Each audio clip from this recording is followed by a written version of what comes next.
Bismillah, alhamdulillah, wassalat wassalamu ala rasulillah wa ba'd.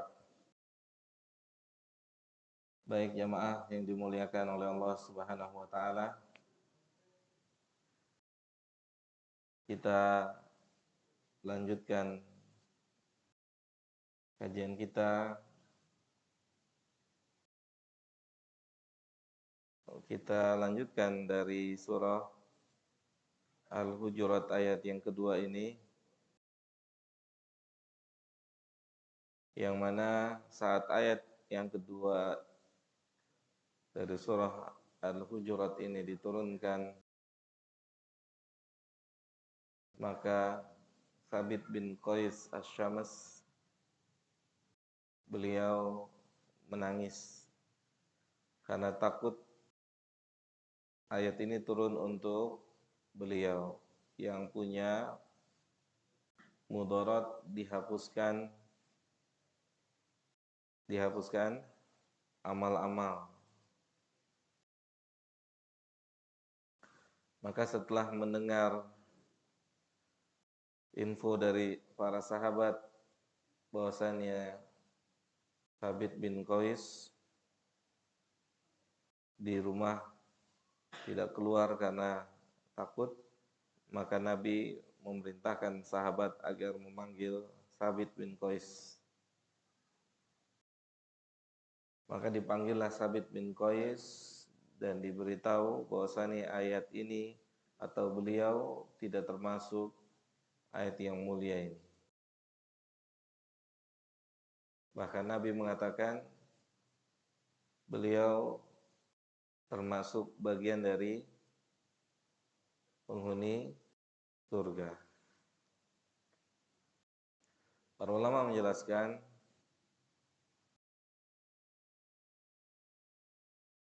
bahwasannya ayat ini berkaitan dengan semasa hidup Nabi kita Muhammad sallallahu alaihi wasallam. Adapun setelah wafatnya beliau sallallahu alaihi wasallam, maka para ulama memberikan penjelasan apa yang dimaksud tidak boleh meninggikan suara di atas suara Nabi kita Muhammad sallallahu alaihi wasallam. Di antaranya berkaitan dengan majelis ilmu, yang mana majelis ilmu tidak lepas dari hadis-hadis Nabi kita sallallahu alaihi wasallam. Yang para ulama mengatakan di dalam majelis ilmu disampaikan ayat dan hadis yang manusia tidak boleh melakukan satu aktivitas yang memalingkan dari ayat dan hadis yang disampaikan sebagai bentuk pengagungan, penta'zim, pemuliaan terhadap Al-Quran dan sunnah Nabi kita Muhammad sallallahu alaihi wasallam. Yang bahkan para ulama mengatakan jika manusia tidak bisa merespon Al-Quran dan hadis di dalam majelis ilmu, maka tidak tertutup kemungkinan dia pulang dari majelis ilmu bukan bawa pahala, tapi dia membawa dosa. Dan kemungkinan tertinggi dari dosa yang diperolehnya, Allah hapus amalnya. Kenapa? Kenapa? Karena dia tidak bisa meninggikan, mengagungkan, menempatkan posisi ayat dan hadis dengan sebenarnya. Maka Syekh Saleh Al-Utsaimin itu beliau pernah cerita tentang Syekh Al-Humaid, guru beliau. Gurunya lagi ngajar, Syekh lagi ngajar, kata Syekh Saleh Al-Utsaimin. Terus kedengaran suara kerbau. Suara kerbau ya. Oh gitu ya. Terus jamaahnya nengok nyari di mana suara kerbau. Nengok. Syekhnya bangun. Ditinggalin tuh jamaah. Kaget ya, bangun. Ditinggalin jamaah. Tuh. Kenapa? Ta'zim ilmunya, pemuliaan terhadap ilmunya nggak ada. Ditinggalin jamaah, pulang. Syekh pulang. Subhanallah. Antum jangan bilang Syekh baper gitu ya. Oh Syekhnya baper nih gitu ya. Enggak. Bukan baper, ini ilmu. Bukan, ini yang kita mestinya sebelum apa? Hah? Sebelum belajar tahu adab-adab penuntut ilmu.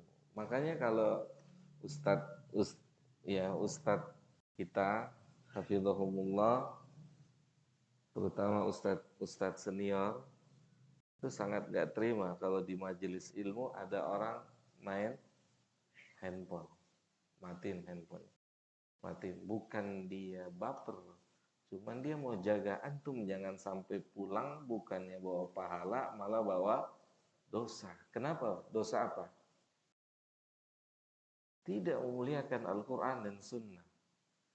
Berdasarkan surat Al-Hujurat ini. Kalau di masa hidupnya Nabi, tidak boleh ada orang yang meninggikan suara di atas suaranya Nabi. Maka sesudah wafatnya Nabi, ketika ayat dan hadis itu dibacakan, maka tidak boleh lagi ada aktivitas. Nah, gitu.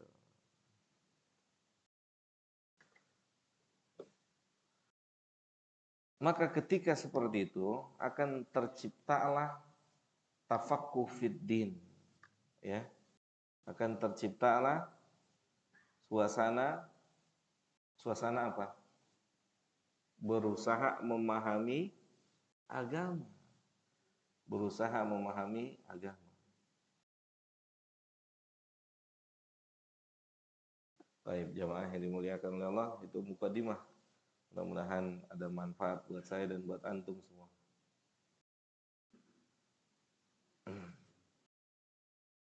Kita lanjut kepada pembahasan kajian kita dari kitab Sittu Durar min Usuli Ahlil Athari.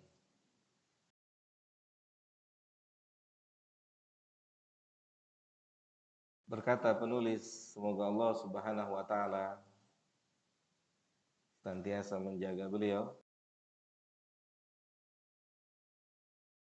Beliau berkata, wa fi kalamihi hadza ma'na daqiqun yanbaghi at-tanabbuh. Pada ucapan Sa'id bin Jubair, pada perkataan Sa'id bin Jubair, pada pertemuan yang lalu kita telah membacakan perkataan Sa'id ibn Jubair, yaitu beliau mengatakan, jika seseorang memiliki rasa takut yang benar terhadap Allah, maka rasa takut tersebut akan menjadi penghalang antara dirinya dan maksiat. Jadi penulis membawakan perkataan Sa'id ibn Jubair.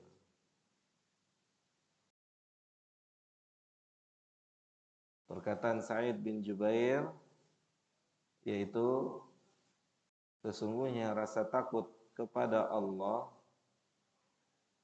yang dimiliki oleh seseorang itu akan menjadi penghalang antara dirinya dan kemaksiatan.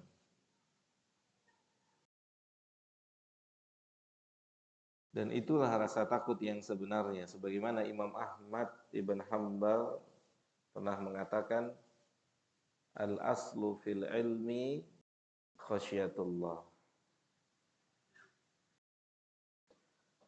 Inti dari menuntut ilmu adalah menggapai satu derajat summa cum laude, mumtaz, jayidan, atau apa?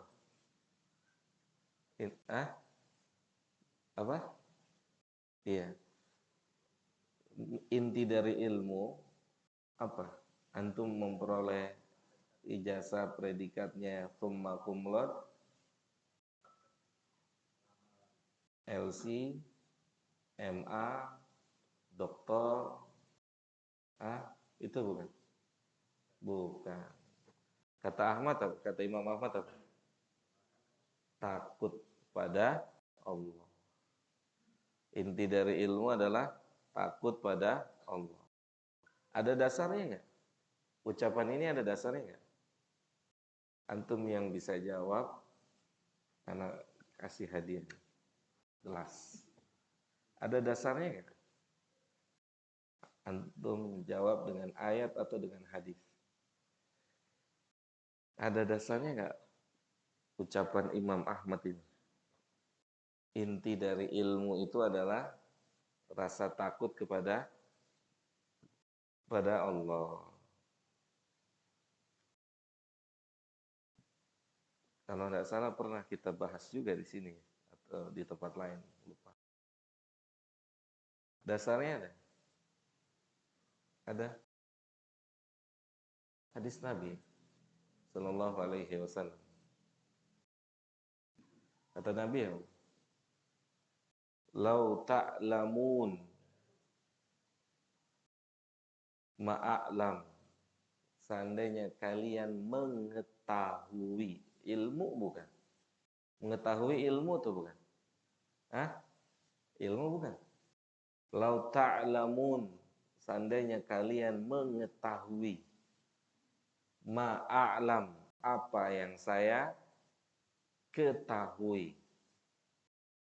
Seandainya kalian sampai derajat mengetahui, berilmu, apa yang saya ketahui, terus Nabi bilang apa?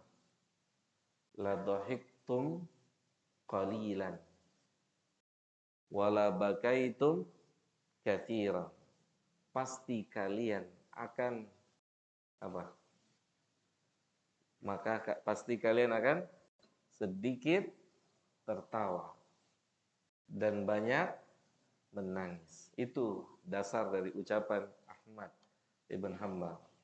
Jadi puncak dari ketinggian ilmu adalah menghasilkan rasa takut yang luar biasa pada Allah Jalla Jalaluhu Subhanahu wa ta'ala.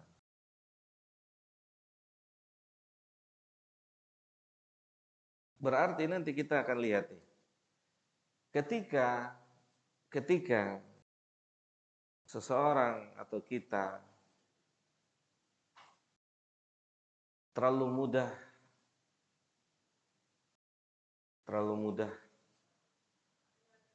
jatuh dalam perbuatan dosa dan maksiat, maka menunjukkan rasa takut itu sangat kecil kepada Allah Jalla Jalaluhu. Kita tidak mengklaim manusia yang tanpa dosa, bukan. Tapi dosa kan bisa dihindari. Bisa atau tidak? Dosa bisa dihindari nggak? Bisa.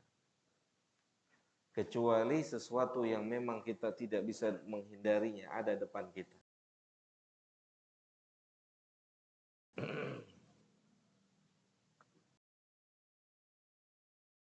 Ya, jadi penulis ingin mengatakan atau ingin menjelaskan perkataan dari Sa'id bin Jubair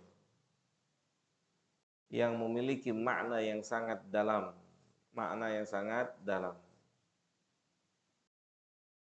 Yang perlu kita ketahui, apa yang dimaksud dengan makna yang sangat dalam menurut penulis hafizahullah, wa huwa annal 'abda la ya'sillaha illa idza ghaba an qalbihi muraqabatullah. Yani dipastikan, kata penulis, dipastikan berdasarkan ucapan Sa'id bin Jubair tadi, seorang hamba, siapapun dia, laki ataupun perempuan, yang bermaksiat kepada Allah Subhanahu wa taala, kecuali dipastikan hilang dalam dirinya, dalam hatinya, perasaan diawasi oleh Allah. Perasaan diawasi oleh Allah. Pasti tidak ada perasaan diawasi oleh Allah.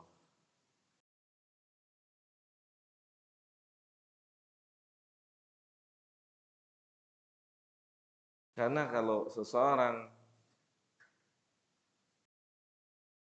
hidup meyakini diawasi oleh Allah, maka tentu dia akan sangat berhati-hati dalam berbicara, dalam berbuat, dalam bertindak, dan seterusnya. Karena dia merasa yakin diawasi oleh Allah Subhanahu wa ta'ala. Kita diawasi berapa lama? 24 jam. Oke, kita berilustrasi, jamaah, berilustrasi. Pernah kan masing-masing kita masuk ke satu ruangan yang di ruangan itu ada CCTV. Pernah ya? Misalnya di mana? Alifas ada? Oh iya. Hah? Di depan nih. Ini yang hitam ini. Oh iya. Oke, ahli kelas nih. Atau di tempat-tempat yang ada CCTV. Gimana sikap antum di tempat-tempat seperti itu? Gimana kira-kira? Jaga sikap. Benar nggak? Bicaranya dijaga, gerak-geriknya dijaga. Apalagi kalau tuh CCTV diawasi oleh supervisor antum. Dia ngeliatin. Ya kan? Kan ada orang yang kerjanya ngawasin. Ya, benar nggak? Ada nggak? Ada. Ada. Diawasin. Gitu. Kira-kira jadi orang bener nggak kayak gitu di mukhlis ya, mukhlas. Jadi orang bener nggak? Karyawan yang begitu, karyawannya jadi bener ya? Jadi bener.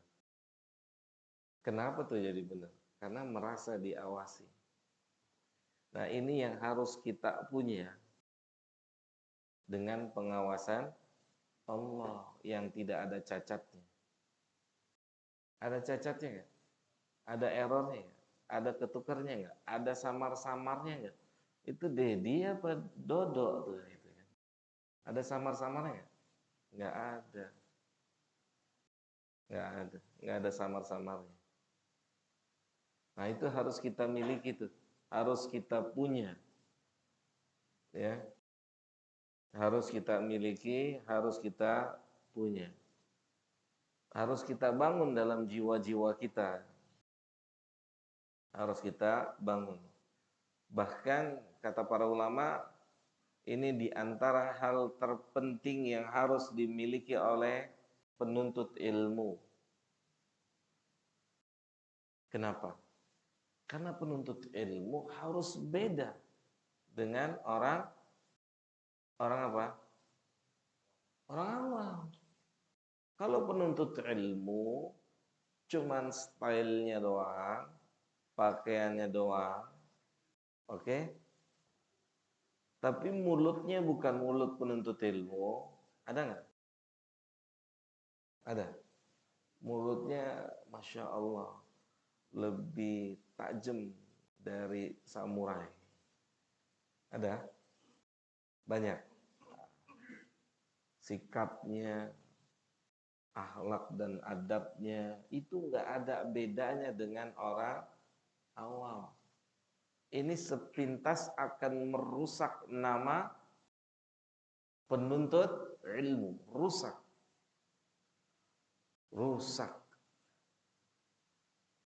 Kata Al-Imam Al-Hasanul Basri, penuntut ilmu di zaman beliau itu nggak butuh waktu lama untuk berubah lisannya, tangannya, kakinya.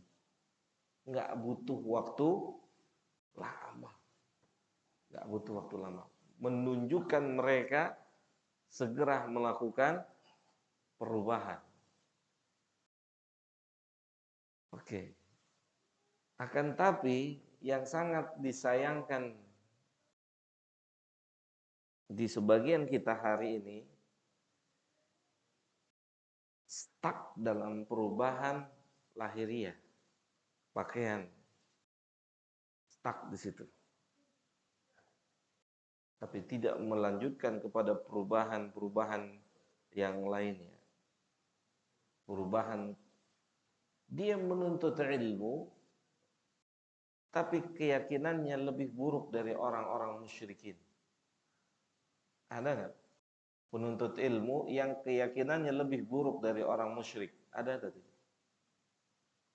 Ada. Banyak. Kenapa bisa begitu? Antum tahu orang musyrik itu saat Ka'bah mau diserang, dijagain nggak sama dia? Dijagain nggak? Ka'bah mau diserang sama siapa? Abraha, dijagain nggak sama dia? Dia ngomong apa? Tinggalin aja. Ka'bah ada yang jaga, ada yang punya. Tuh, musyrik tuh. Ini orang Islam udah ngaji, main riba. Di mana tauhidnya? Emang Allah nggak bisa kasih yang halal? Mafhum? Jelas? Keyakinannya jauh lebih rendah dibandingkan orang musyrik. Itu tadi tuh yang dia bilang tinggalin aja Ka'bah. Wah, ya, paham tuh? Ditinggalin Ka'bah, nggak usah dijagain. Ka'bah ada yang punya, selesai. Ustaz, kalau nggak main riba, gimana bisa hidup? Gitu. Kan begitu ya? Gitu kan? Kalau nggak main riba, gimana bisa hidup? Tapi ngajinya setiap Selasa datang. Hah? Ustadz yang salah. Saya bertobat pada Allah saya. Tobatan nasuha saya. Begitu. Iya Pak ya. Ustadznya yang salah, iya. Ustadznya yang salah. Kenapa saya salah? Ya karena bukan ngajarin tauhid. Ya kan?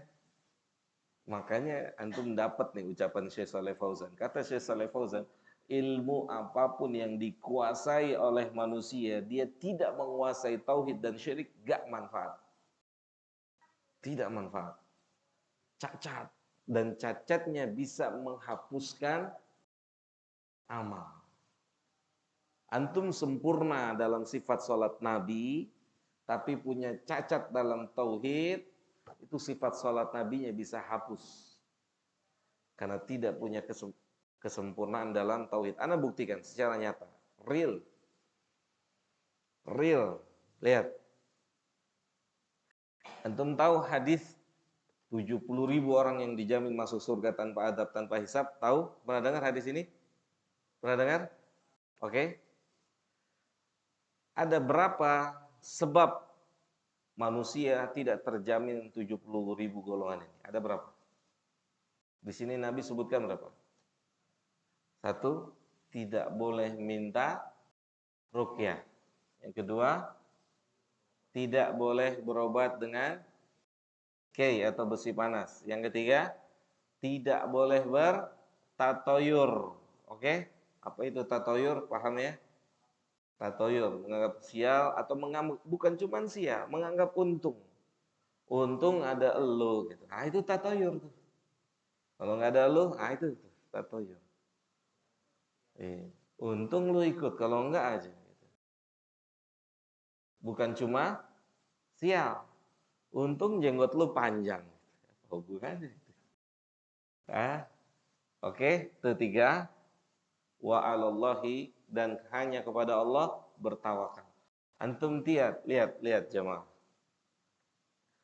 Minta ruqyah, terus berobat dengan kei, tatoyur, ini intinya apa?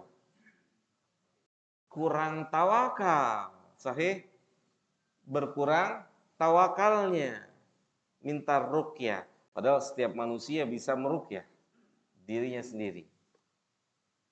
Sehingga harus dia minta. Allah tidaklah menurunkan obat, turunkan penyakit kecuali ada obatnya. Ada kitab dibuat tuh. Punya Ibnu Qayyim. Ada wadawa. Penyakit dan obatnya.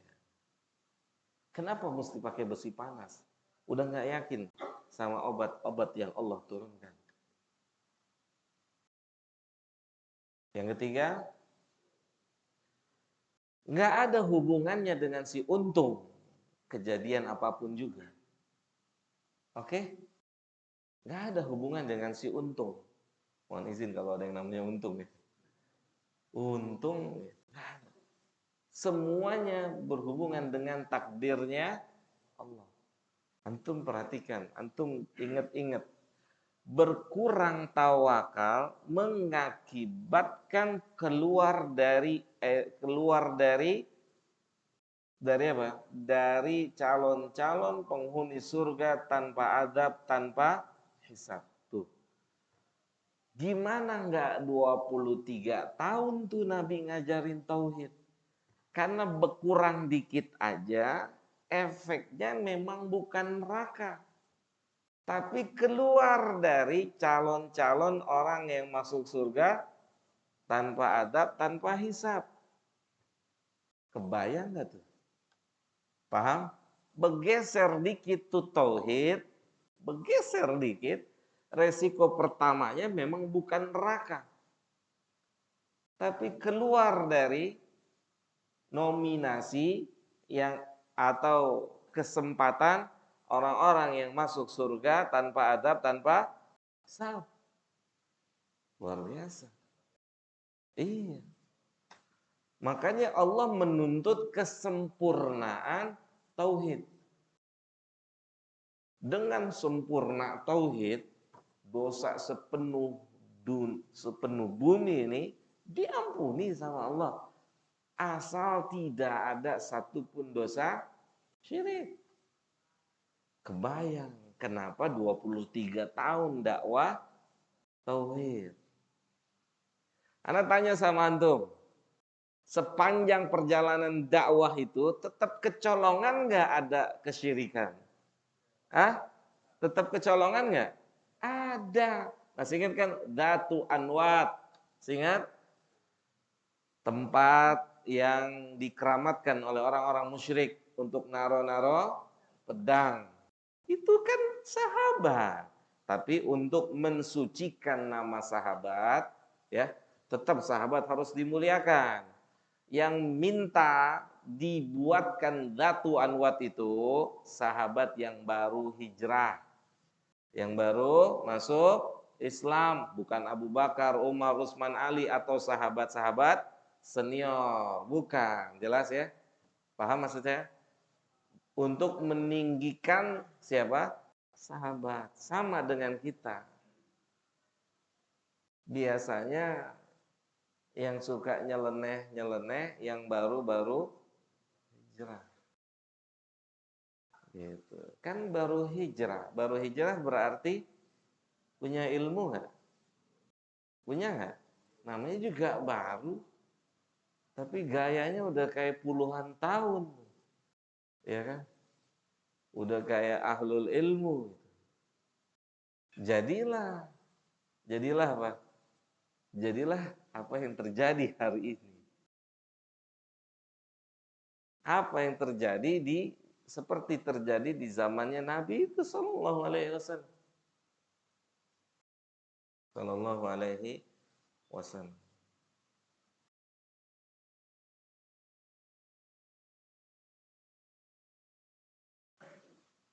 Saya pernah di satu tempat kajian. Ya semoga Allah ampuni saya, antum dan kita semua. Jadi mau ngisi kajian. Ceritanya menceritakan tentang pengalaman jadi apa ya? Jadi bandit. Jadi orang nggak bener dulu. Paham ya? Itu kajian live begini. Saya bilang dia mau ngapain duduk sini? Saya bilang sama panitia. Ya, dia mau ceritakan tentang masa lalu dia dengan narkobanya. Nah, Allah walak. Duduk situ, duduk aja duduk situ. Kalau yang ngomong penzina gimana? Dia mau ceritain dulu main sama yang itu, sama yang itu gitu. Ah, wah Allah. Antum salah, nggak boleh, nggak boleh, nggak boleh, nggak boleh. Kenapa nggak boleh? Buka, kan Allah udah tutup. Kenapa dibuka? Kenapa dibuka? Allah udah tutup, udah cukup. Cukup. Gitu. Hatta antum mohon izin. Hatta antum habis mabok semalam atau tadi pagi mabok, antum jangan tanya, Ustaz, bagaimana caranya tobat? Tadi pagi aneh minum 3 botol. Maksud lu apa? Gitu, ya kan? Maksud lu mau songong-songongan, dulu Deka 10 botol. Aqua. Ya kan? Maksudnya apa? Nggak boleh. Lihat. Makanya orang benar-benar butuh bimbingan. Antum tanya secara mujmal, jangan antum sebut pelakunya antum atau fulan. Ustadz, bagaimana hukumnya orang yang berzina, taubatnya seperti apa? Sudah dilakukan. Nah itu kan nggak ketahuan siapa. Nggak perlu juga disebutin. Siapa yang berzina? Itu tuh, itu tuh yang baju hijau tuh, Ustaz. Ya salam ya Pak Didi ya. Jangan begitu Pak Didi, besok antum bikin kajian Ustadz satunya preman, mantan preman gitu kan. Mau cerita, nggak boleh buka aib, bongkar aib, nggak boleh buat ibroh apa? Anda tanya, ada nggak yang lebih bengal dari Umar hari ini dulu? Ada nggak Umar dampingan sama Nabi? Ceritain lu ngapain aja dulu? Hah? Ono wae memang nih orang-orang yang baru-baru hijrah. Umar kan bisa bikin testimoni berapa orang yang digebok kan gitu ya kan? Iya gak? Berapa orang yang dibacok? Bisa gak bilang gitu? Bisa. Siapa yang nggak tahu Umar? Minum araknya pakai apa? Antum pakai gelas, dia pakai apa? Orang dulu jahiliyah minum araknya pakai apa? Ini isi apa namanya? Tengkorak nih kepala tuh, minum araknya pakai gitu. Pasti pakai gelas kan? Minumnya masih pakai gelas teh. Gak ada apa-apanya. Pala orang itu taruh arak. Ente judi pakai apa? Kartu remi, gaple. Iya, Dia judi pakai apa dulu? Perut perempuan, laki perempuan nih. Tuh. Iya, dibelek dalamnya laki perempuan. Kalau kita masih pakai kartu nggak ada apa-apanya. Ya kan? Oh dia nih judinya dulu di antara judinya nih, ini perut, ini dalamnya laki apa? Perempuan. Dibelek. Kita nggak ada apa-apanya dibandingkan orang dulu. Itu, ya. Jadi ini untuk mensucikan sahabat bahwasanya ke momen-momen kesyirikan itu tapi sudah terjadi atau belum? Datu Anwat itu terjadi atau tidak? Hah? Belum. Sahabat baru mengutarakan, ya Rasulullah, kalau kita buat seperti orang-orang itu pulang dari Hunain. Karena yang ngomong juga baru masuk Islam, kita dibuatkan tempat keramat kayak gitu, kayaknya bagus juga. Berarti sudah dibuatin atau sudah terjadi atau belum? Nah, belum. Kalau kita udah terjadi baru tanya, Ustaz, bagaimana hukumnya? Udah terjadi belum? Udah. Kalau kata orang Betawi, koplak. Udah terjadi baru. Sebelum antum buat sesuatu, tanya dulu boleh atau tidak. Apa yang nggak ada dalam syariat? Ada? Semuanya ada. Semuanya maktub. Semua.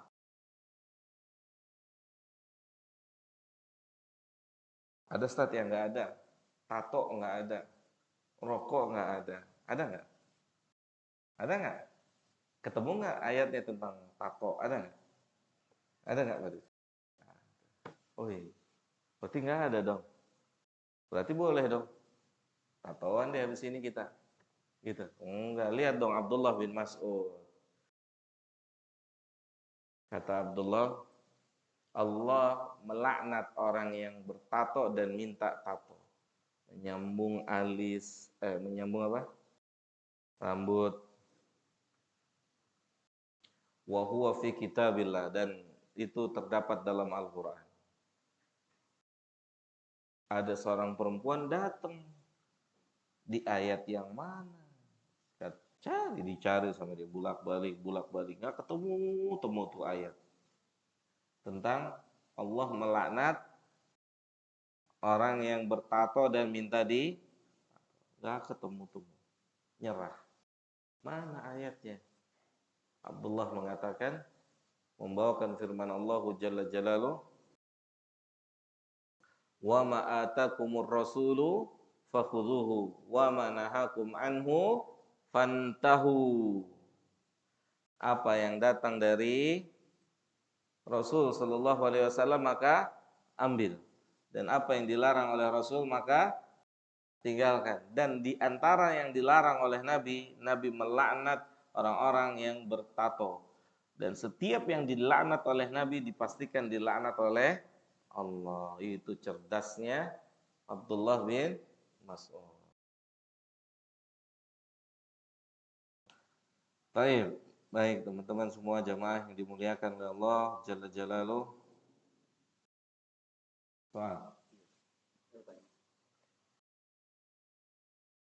Kita lanjut.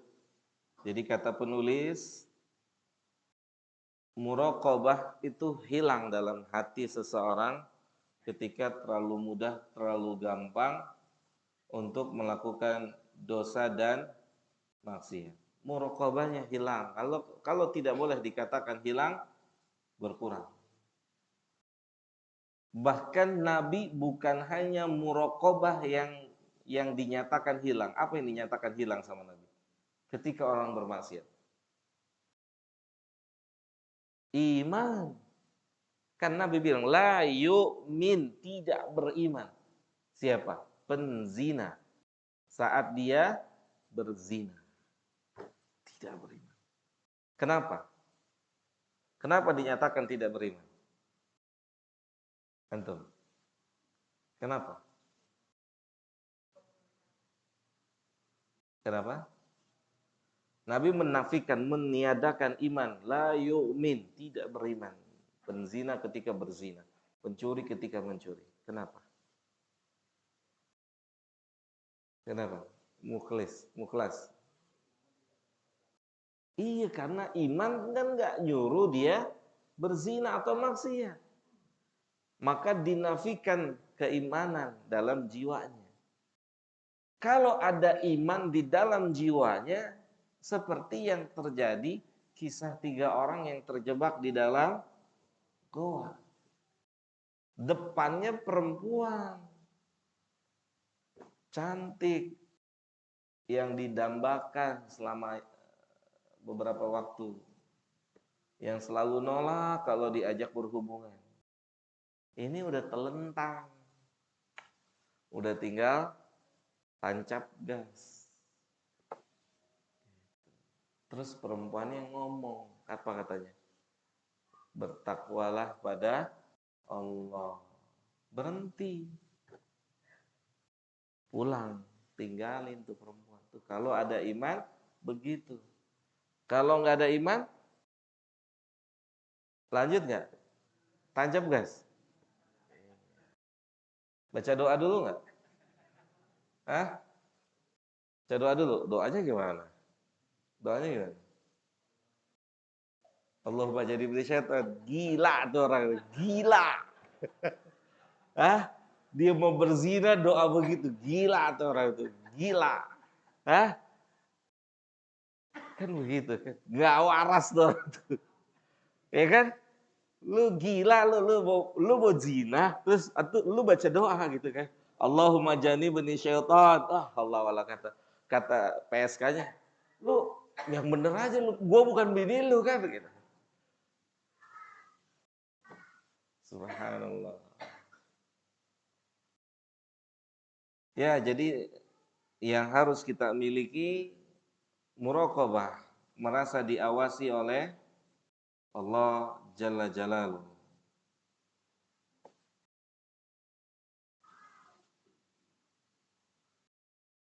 Orang yang banyak faidah ya akan jadi orang yang sangat pemberani, ya berani, tidak penakut ketika orang merasa diawasi oleh Allah akan menjadi orang yang sangat berani dalam artian berani di atas kebenaran, menyampaikan kebenaran. Karena menyembunyikan kebenaran termasuk bagian dari dosa besar. Kitmanul ilm, menyembunyikan ilmu.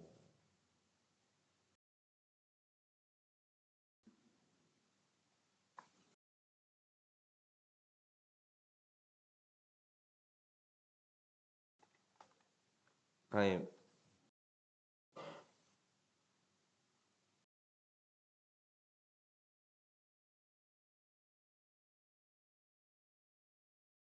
Ada soal nih saya baca ya.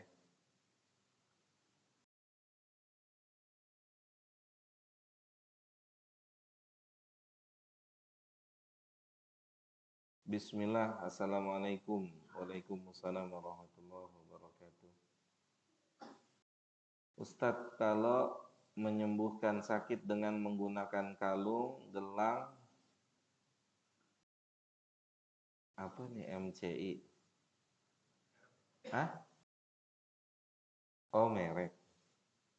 Bagaimana? Katanya kalung gelang itu sudah dalam penelitian medis. Mempunyai khasiat bisa menyembuhkan penyakit. Kalau ada penelitian medis, mana bukti penelitiannya? Ya, mana bukti penelitiannya? Ada nggak secara tertulis? Yang pertama secara tertulis. Yang kedua, ada nggak khasiatnya? Bukan apa namanya? Hah? Apa? Klaim, bukan klaim. Bahasa lainnya apa? Ah, ini kayaknya enakan nih gitu. Itu namanya apa? Sugesti. Ya, sugesti. Lihat ya. Kata Syekh Utsaimin, antum kalau punya kitab tauhid antum baca Qaul Mufid ala Kitab Tauhid. Wasilah itu ada yang dibolehkan, ada yang tidak dibolehkan. Yang dibolehkan ada syaratnya. Yang pertama kata Syekh, disebutkan langsung oleh Allah dan Rasulnya. Contohnya apa? Madu, apa lagi? Abu Sauda, tapi juga kata Ustadz Hakim jangan dipakai jualan ayat hadisnya. Tempelin di apa? Botolnya buat jualan ya. Jadi rendahkan nilainya hadis tinggi gitu kan. Kemarin kalau antum datang ke Rukut dia dikasih minyak wangi, parfumnya dia nggak baca, sampai rumah dia minyak wanginya hadis Nabi tentang keutamaan minyak wangi pakai di situ sama dengan pedagang habas sauda dan terus gitu. Maksudnya ya nggak pantas ya hadis taruh di situ diletakkan tidak pada tempatnya. Wallahu a'lam bishawab. Pertama ada keterangannya dari ayat Al-Quran atau dari hadis berbekam, maka dia boleh karena ada keterangan langsung dari Allah Jalla Jalaluhu. Terus yang kedua, jika tidak punya ayat dan hadis, bagaimana? Kata Syekh Utsaimin, penelitian. Penelitian ilmiah. Penelitian ilmiah oleh ahlinya. Kemudian tidak hanya sebatas diteliti, hasilnya ada. Hasilnya ada. Contoh misal, eh, misalnya pengobatan dengan herbal, daun jarak untuk mengobati apa biasanya? Anak kecil ya, kembung ya, atau ibu saya itu kalau ngobatin anak-anak saya itu bukan obat-obatan, tapi dia pakai bawang. Hah? Dibalurin bawang tuh dari kepala tuh semua bawangnya. Hah? Dia bilang, ya dulu gua begini ngobatin lo. Nggak beli obat-obat, ya udah pakai bawang aja gitu. Tapi memang terbukti, ya kan? Gitu. Wah, dokter marah dia mana nih? Enggak, itu kan ikhtiar, pilihan, ya kan? Pilihan. Boleh, obat-obatan boleh ya? Boleh, boleh. Asal memang dikeluarkan oleh ahlinya. Kan ada di situ. Dosisnya kan memang dia sudah melalui tes medis. Gitu. Jelas ya? Nah itu pertanyaannya tuh. Jadi kalau gelang itu penelitiannya mana? Kan harus terang benerang penelitian. Terus testimoninya siapa? Ya kan? Siapa yang pernah? Dan begitu dan seterusnya dan seterusnya. Jangan-jangan nanti hanya sebatas jualan sugesti. Anda semenjak pakai gelang ini tangan jadi entengan gitu kan. Tangan entengan gitu kan. Badan jadi enteng gitu. Kalau aneh sih jujur, kalau habis dipijit badan entengan. Iya nggak? Berasa nggak? Enak. Gimana ceritanya lu pakai kalung jadi entengan? Jadi kalungnya ada padamnya gitu, mijit-mijit gitu. Kan ke situ akhirnya nanti larinya. Benar nggak Muklas? Gitu, larinya ke situ nanti. Apa bedanya dengan dulu orang yang suka pakai wapak, kebal bacok lah dan seterusnya. Kan sama aja. Gitu. Allahu ta'ala wa a'lam. Ada lagi yang mau tanya? Fadhal. Waalaikumsalam warahmatullahi wabarakatuh.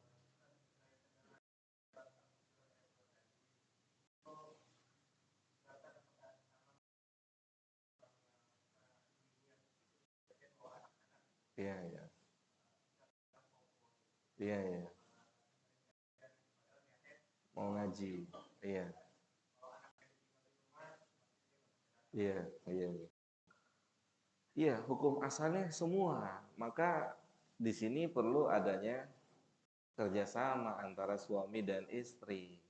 Kan kadang ada kajian khusus ahwal. Anaknya pegangin sama bapaknya. Gitu. Jadi tetap pengajian berjalan dengan sebenarnya. Kan dulu nih di zaman Nabi ini para sahabiat datang menemui Nabi mengeluhkan. Ini yang bikin kajian laki lagi kan gitu. Kita kapan?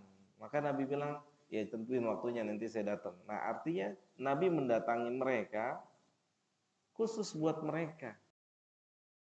Khusus mereka. Nah giliran suaminya lah yang memegang anak. Gitu, gantian. Kalau bisa seperti itu, yang terbaik seperti itu. Jadi suaminya megang anak. Jadi sang ibu atau sang istri juga tetap bisa fokus. Nanti kalau nggak fokus, nanti pulang ke rumah, suami bawa ilmunya ke kanan, istri bawa ilmunya ke kiri. Enggak, Ustadz ngomongnya begini, begini, lu yang bener lu kan, lu yang bener. Lu kan gendongin anak dari tadi nggak tahu, gue yang tahu ya. Lu kenapa nggak mau megangin anak jadi berantem? Gitu, jelas ya? Diatur. Misalnya pas kajian ahwat, berarti anaknya dipegang oleh bapaknya. Gitu, anaknya pegang bapaknya. Pas kajian ikhwan, ibunya pegang anak-anak, berarti nggak perlu ikut. Wallahu a'lam. Ada lagi? Baik, kalau nggak ada kita cukupkan sampai di sini kajian kita. Kita belum terlalu jauh pembahasannya.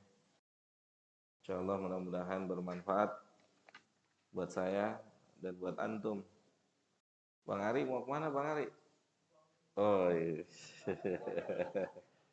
Ketewak deh. Eh, kita tutup sampai di sini ya. Kita serius santai, tapi ya begitu. Antum ingat surat Al-Hujurat, majelis ilmu bukan seperti majelis yang lain. Karena yang disampaikan ayat dan hadis. Gitu. Tinggikan ayat dan hadis. Semoga bermanfaat kajian kita hari ini. Wassallallahu ala nabiyina Muhammadin wa ala alihi wa sahbihi ajmain. Subhanakallahumma bihamdika asyhadu an la ilaha illa anta astaghfiruka wa atubu ilaika. Assalamualaikum warahmatullahi wabarakatuh.